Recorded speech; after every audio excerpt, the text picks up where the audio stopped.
Welcome to the Ignite the Day podcast hosted by RHEMA UK and Ireland, igniting your day with revelation, inspiration, and encouragement, helping you to live the life that God has called you to. Something that a lot of people see, right, is that it's like the 80-20 rule. Like it's 20% of people do 80% of the stuff in most churches. Right. Like I think that's a real challenge we have, actually, I think, as the church, is that not enough people serve, so it does fall onto the same people all the time. Yeah. Mm-hmm. Yeah, and now working with RHEMA UK and Alan and Claire Morton and all the other people around here that are doing DCPI and all this other stuff, we've done quite a few of those classes and learning all of this stuff in after pastoring has been super eye-opening too, because we're like, oh my gosh, the church building system, like the 5 C's and the 5 E's, and then the DCPI, like how to grow a launch team, like that stuff would have been so valuable. We had no idea how to build a team from scratch. So again, being prepared and having that knowledge and practical skills along with the spiritual skills is so much, I think, underrated. I think people underestimate how valuable it can be, because we have a tendency as Christians, depending on, I guess, your denomination or how you are brought up as a Christian, to only look in the spiritual side, which is obviously vital. Our connection to God is the heartbeat of everything that ministry flows out of. But having the practical skills to deal with practical in the flesh, real humans is so important. The combination of having the knowledge and the skill, and then having the spiritual relationship and foundation and combined, I think is really vital. Yeah. And you mentioned that the church closed. What was that journey like? How did that happen? Yeah, well, like Candyse had said, we had a building. So the building, I look back and I'll describe it. It was like an anchor that was around our neck that was holding us under water. So all the money that was coming to the church was going into the building rather than going into, things that could actually impact community, rather than seeing people get saved. And so all of our time, I worked a full-time job. And so the time that I wasn't at work, I had to be at church to, taking care of the grass and doing other things like that. And so we realized that the building was a major, challenge. We had people in the church that, because we maybe we saw some red flags, but we didn't quite handle it directly as they should. And so, ended up with a split in the church, I think is how we describe it. Yeah. It was just someone that was stirring up contention behind the scenes that we didn't really quite understand the extent of until we realized they had been going around and doing quite a bit of damage in how they talked about the church and other opportunities outside of our church, maybe at other places, etc. And so the morale got low amongst some of the congregation, and a few people left, and which lowers the morale more. And then we were kind of in this position where we were there were still people coming, and they were growing spiritually, they were being transformed. Sometimes kids in the neighborhood would come in without their parents, and they would just attend church because they liked it, they wanted to. So there was so much good that was happening. So it's such a painful position to be in, I think, for sure, as pastors, because you unnaturally love your church members so much and just want the best for them. And at that point, some of our church members had started saying I really would like to be part of a small group that is in my age bracket, or they were looking for more community than we could offer at that time. And because of our age, even we couldn't necessarily personally give them that community. And so we were that was the stage where we really were seeking the Lord. And we were at the same time, the church happened to be infested with raccoons. So going back to building, we had this raccoon infestation in the attic, and so we really couldn't, because there's their excrement carries certain diseases. We didn't feel it was safe to take our elderly congregation into the building at that point. And so several other people had moved away, and so they left, but on good terms. Like we're still, friends and keeping in contact with them now. And so, but it was like this shrinkage, and we just couldn't get people that would come in because we didn't have good things for them. Like we didn't have the community. We didn't have, just, I don't know, when people come in and they're like looking for a church, we could offer the word and we could offer, an encounter with the Lord, but there was the practical side of church because we at that point had gotten so small and there were so many other things, and we were operating from burnout, not realizing we were operating from burnout. And so we pulled back from the church. We started meeting in our home for probably 6 months. At this time, we really did not want to close the church. So we were like, okay, how do we take what we have, shift direction, change the cruise ship, and relaunch? So how do we go about selling our building? So we put our building up on the market, and we were like, so started trying to take steps. We were really doing a lot of research and church planting to try to figure out, okay, now that we have this church, how can we peel back a few layers, start from scratch and relaunch? And it took pretty much a year of the building not selling. And so morale continuing to go down, and people being like, okay, we're meeting in a house now. They didn't really feel like they were a church. We didn't really have, like she said, proper training to be able to continue envisioning people about what we were trying to take them to. And so it got to that point where we were just... we went to another church. It was January 1st. For Easter. We sent everyone to out to different churches for Easter Sunday. And we went to a church. Was that hard? Well, I think so. It started in January. So the very first service of January of that year, we didn't have service. And so I don't remember why. I think we just took a break for that. We went to a other church, and the pastor preached a message on Selah and taking a step back, seeking the Lord. And we were sitting there crying, because we were this was a message just to us that we needed to take a step back and seek the Lord and seek his peace. And so I remember that day so vividly. That's probably burned in my memory as one of the most vivid encounters I've had with God, because it was like sitting under a spotlight. It was just so wild, and thank God that he did that for us. Because we really needed a very direct direction, because we were so intertwined in it, emotionally too. You love these people like you love your own kids. We cared about their spiritual well-being, their emotional well-being. We didn't want to cause any church trauma to any of these people. And so we really needed that direct kind of, this is what I'm telling you from God. And then it led up the next couple of months. We, at that point, then knew that this was the way the Lord was telling us that we were to close it, to give everyone the opportunity to get plugged into other churches. And it was the Sunday before Easter. And we were like, okay, this is a great opportunity. Every church is doing something amazing on Easter. But that Sunday, it was at our house. I remember my mom was the first one there, and we hadn't told her yet. So she comes in an hour early because she helped with some worship and things that we would do, and kind of broke the news to her, and weeping and kind of the support then of when the church came. I preached a little message on transition and to try to set the foundation and buy myself time to eventually break the news. But the people that were there were amazing and gracious and rallied around us, and which I think couldn't have gone better for our emotional stake, because it was like you were letting something that you loved die. And there was a grieving stage, a grieving process.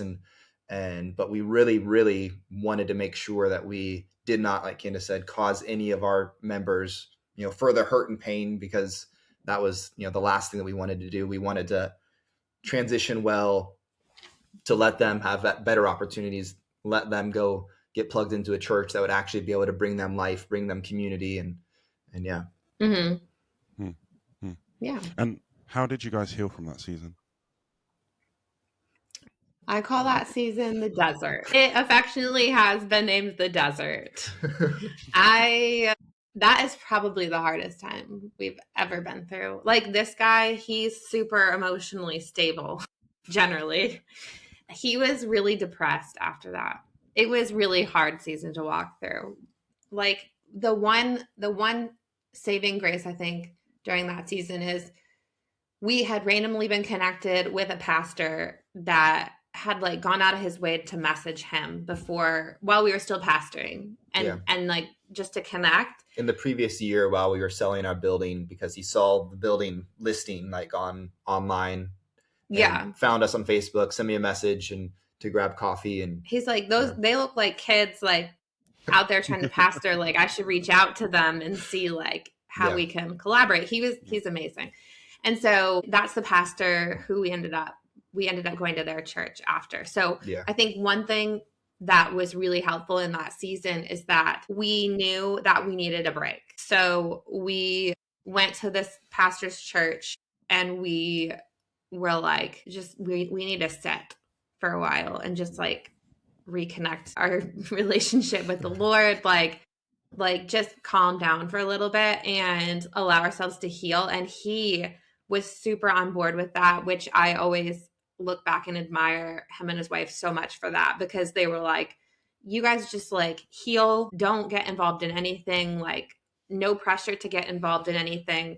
Like as pastor, not in a prideful way, but as previous pastors, we look at that situation and be like, if former pastors walked in my church, like, whew, I'd be so happy. Like, what can I put you in? Like, I could put you in anything. They did not do that to us. And it was like really respectful. And it's really what we needed. And their church rallied around us. Like we had a newborn about to come. Yeah. We were about to have our second child. Just had her. Yeah. That they put us on their meal train, even though we were brand new to the church. And like, we felt like we had lost something really great in that season, but like the Lord had brought people around us, even though we felt like we were kind of just wandering around. Like we knew we were called to ministry, but like the ministry that we had just done, it had, imploded. Like we couldn't, it was a really hard season, right? Because you're like ashamed, like now we're going to be the pariahs of RHEMA. Like everyone's going to think we can't complete anything, or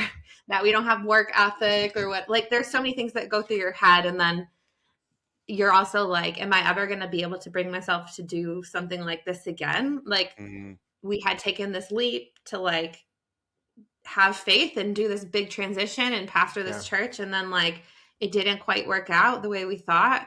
And so there's those thoughts too. What's your thoughts from the journey? Well, I mean, it was, like I said, it was there was a grieving stage. And so even when we would drive, like I would drive down the street that the church was on for work or something else. And it was like immediately kind of brought to tears because the emotions of letting something go. But it was that time of sitting down and resting and going to God and taking the thoughts that the enemy was sending of like, you're a failure, you missed it, that you were never supposed to be here, you were never supposed to pastor. And one of the things, because the Lord's amazing, that summer, so it was probably 6 months, 7 months after we closed, 8 months, something like that.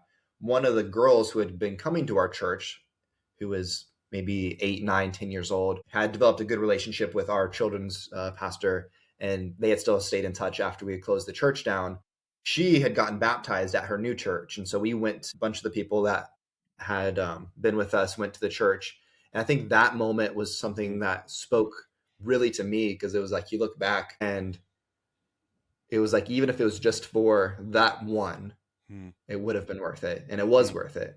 And so that was like how the Lord kind of sealed it back up, I think, within me, because it was like, even if it was all the trouble, all the pain, all the good, all the bad, everything, if it would all been just to see her get baptized and make that decision, then it was all worth it. And so that was, I think, how the Lord kind of wrapped up that I think season. That's where like the healing started to go on an upward trend, where we like finally saw the pieces tied together, because it doesn't always happen right away. Like when something bad happens in your life, or like a failure, or what looks like a failure, it's like you seek and ask God like for an explanation, or like to help you see the bigger picture. But that doesn't necessarily mean you're going to see it in like the next 2 days. I wish it worked that way, but like sometimes it's a journey. You have to go on the journey, and there's like a few detours, and then one day you wake up and you're like, I see it now. Like, I see what you were doing in that season. Yeah. And that was like the start where we started to see like exactly what he had been doing in that season. Yeah, that and the fact, like, the Lord really brought us to, as we had been, spending time in his word, what the Bible kind of says about success and what we all strive for as believers. Because we looked at the church, looking back, you're like, okay, this looks like a failure because of it closing. But the fact that the Bible says, we're not going to stand before Jesus and he says, well done, good and successful servant. He's going to say, well done, good and faithful servant. And so we really had to learn then the difference between our earthly success versus being faithful and obedience. And that was the big hurdle that the Lord kind of taught us after that. Was it's all about obedience. And when we take those steps of obedience, he can then take it and do amazing things. And as long as we're being obedient, then we're being successful in God's eyes. And that's what matters. Yeah. That revelation was vital. I remember the day that I kind of finally understood that concept.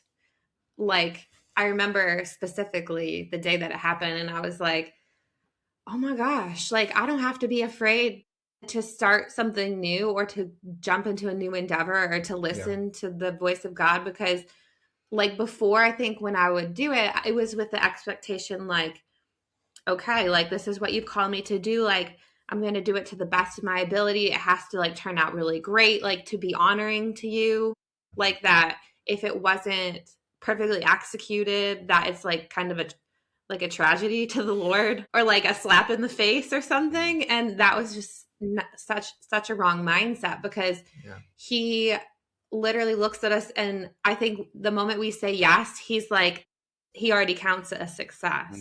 Like, the fact that we've already submitted, humbled ourselves to jump out in faith and say yes to him when we don't see the whole picture and we have no idea what it's going to look like. Yeah. At that moment, I think the Lord counts it as a success, because it's obedience. And that's all he asks us for. He doesn't, he never tells us what, and thankfully he never really spells out what, a successfully executed event looks like. He kind of gives us like the fruit of what success looks like. And so we kind of weren't looking at the fruit, right? We were looking for this like pinnacle of our pastoring career where like we could pinpoint something and be like, we were successful in this, but it was like little bundles of fruit along the way is kind of what the successes were, whether it was like growth in us personally, growth in people that we were pastoring, growth in people that even today that we share our story with, or like other people that we encourage. Like, we still see fruit from that season of obedience, despite the fact that it ended in what looked at first like failure. And I think there's also fruit that we will probably not see in this life, that we won't even know is the fruit of what we've sown. And I honestly feel like when we get to heaven, God will show us some of those things that, like, this is why I asked you to do that thing, because this is what success looks like for me as God in that thing. And there's no way you would have ever known that, that for me is the real hopeful thing, that, there's so much more that's growing in people's hearts from that season that we just won't know, because, it talks about how they say the universe is still expanding, right?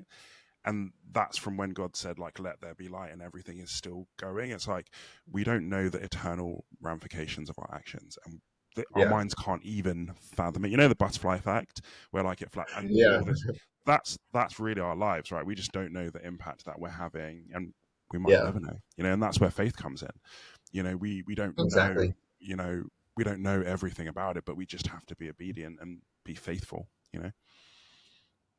Yeah, definitely. Yeah. So what happened after that desert season, that season of healing? What did you guys move into next?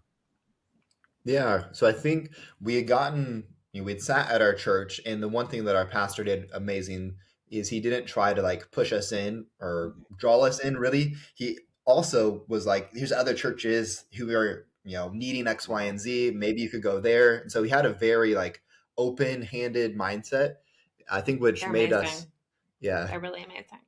Like respect them even more, because he would, like Kandyse had said, you could we were there, had all this experience, all this Bible training. No one else on his staff, I don't think, had any like official like Bible school training. And so there was like all sorts of reasons for them to try to draw us in, but he had a very open hand. It's like, you know what, you just do what the Lord is leading you to do.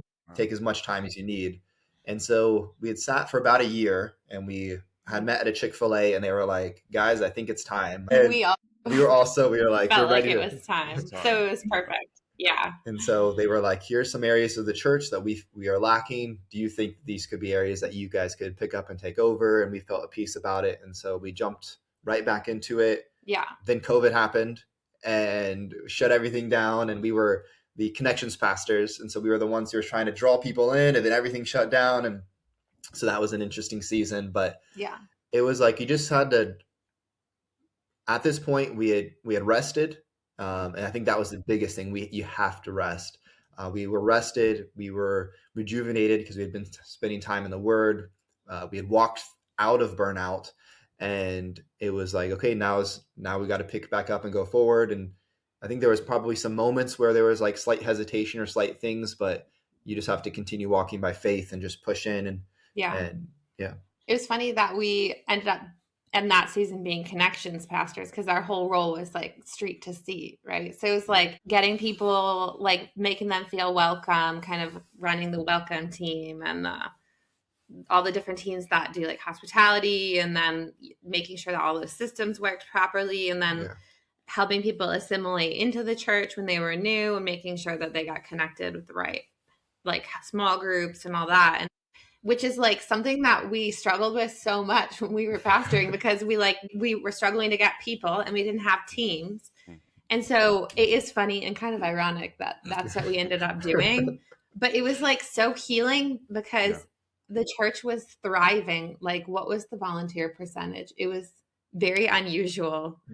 Yeah, I did the statistics post-COVID. So the church was growing. The church was about 200 people, and it was like 70 to 76% volunteering in some capacity. Yeah, it was incredible. So there was such a shared load, which we hadn't experienced in our time pastoring. And so like just the whole experience overall was so healing to us, because we got to see like this functioning church, and like our pastors were incredible and had such a heart of integrity and like genuine love for their team. And then and that was super, healing for us to see.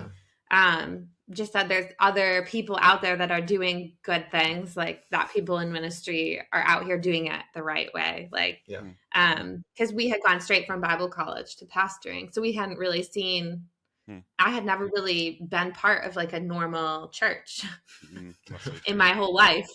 So this was my first time like being kind of like not being the pastor, and not being in like a mega church, and not being at a small boarding school, like just seeing how a normal church functions. So that season was really healing.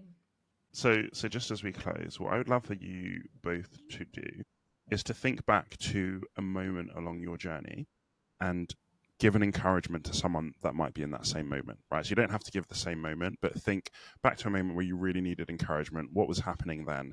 And what would you say to someone if they were going through that same thing right now? I think the biggest thing for me is don't try to do it on your own. So many times pastors get into a situation to where pastoring as a whole can be quite isolating, and we have to intentionally keep that barrier tore down, or else the enemy is just going to cause havoc in our minds and in our lives. And I remember so many times other pastors would come alongside and very well meaning be like, if you need anything, call me. And to me, I'm like, that means never call you, because anything is so broad. Like, you're a church of 500, you're a church of 1,000. What is my one small problem like mean to you? And I would just not call and deal with it on my own. But I think looking back is like, pick up the phone, call, really intentionally build people and have people around you that you can call in those small moments, in those small things, because those small things, if you don't deal with them, turn into the big things, and then you don't know who to call when the big things come. So really in kind of our current role, it's all about teams. We do everything in teams, and that is quite important. Even in pastoring, you have to have a team, you have to have people around you. So lean on them and rely on them. Yeah. I would say, looking back, I think we like wrestled with the decision to close the church for so long, probably longer than we should have, to where like it made us kind of suffer more. And then it made everyone else kind of, they weren't suffering, but they were like kind of eager to move on too. And had we just like, I think, been confident enough to say, like, we're going to close it, but this isn't a failure. It was like we felt this personal responsibility of like everybody's lives in our hands instead of like entrusting them in God's hands. Like if we close this or not, he's going to take care of these people. And we can continue to hold them in prayer. And so I think we take such a personal, human, emotional responsibility sometimes in ministry. And at the end of the day, like it's a God responsibility. They're his people. He's entrusted them to us. And we as humans don't really get to dictate like when something should start and when something should end. And I think just encouraging someone that's in a position where maybe something didn't work out or something's not working out, or they feel like they might have to close something, that there's no shame in that. And that it's not failure necessarily. Because as we talked about earlier, like God's success and our success, they don't have a matching definition. The human definition of success is nowhere near what God's definition of success looks like. And I think just trusting him that as long as we were obedient and we did what he asked us to do, that he's going to take it and he's going to bring something amazing out of it. He's promised us that in his word, and he never goes back on what he says. No. I think what you were saying was just really triggering some thoughts for me, that like everything has a season, right? Nothing is really meant to be forever like that on this earth, right? So we can try and extend it as much as we want to, but actually is God telling us that that's the end of the thing? You know, the story of the talents, right? The master gave them the talents. He said, I'm coming back. And when I come back, you're going to give me what you've done, right? So he was coming back to take those things back. It wasn't just forever and ever and ever. He still said, okay, give these to this one, but it's still his stuff. You know, it's still his talent, still his gifting. Exactly. He's going to come back and be like, okay, what have you done with what I gave you? But it's not just meant to be forever, you know? So things are going to come to an end, but we want them to come to his end in his timing, you know? So I think that's a really thing. Like it takes faith to start things, but it also takes faith sometimes to move on and let something, like it's really up to him. We have to be obedient. Exactly. Yeah.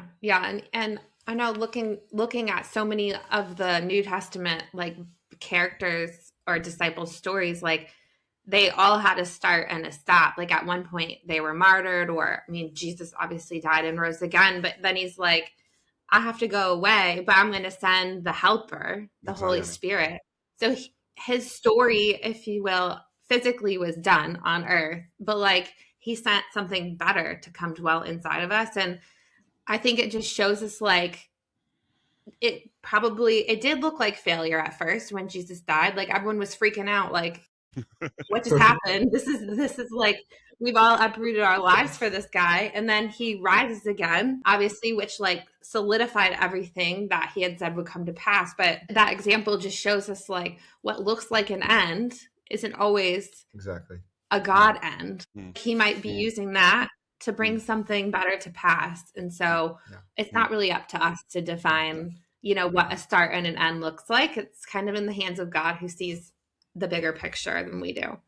And for me, that thing that you guys said about holding people with an open hand is so important, because even in Jesus saying, look, it's better for you that I go so that the helper, the comforter can come, right? So sometimes it's better for you, my flock, that actually I go into my next season and you go into your next season, because there's something that God has for you there that I can't give you. You know, like the Holy Spirit could be in everybody at the same time, but Jesus in his earthly form can't be with everybody at the same time. You know, so actually it's better that he hands us on to the next thing. Like that's just how we should be. That thing about the open hand is, honestly, it's such a game changer if we can think that way. Definitely. Thank you guys so much. This was a wonderful conversation, and thank you for sharing your journey and your experiences. Thanks so much. Yeah, we had a great time. Pleasure. Thank you for joining us for the Ignite the Day podcast. We hope that we've ignited your day with revelation, inspiration, and encouragement, and that we're helping you to live the life that God has called you to.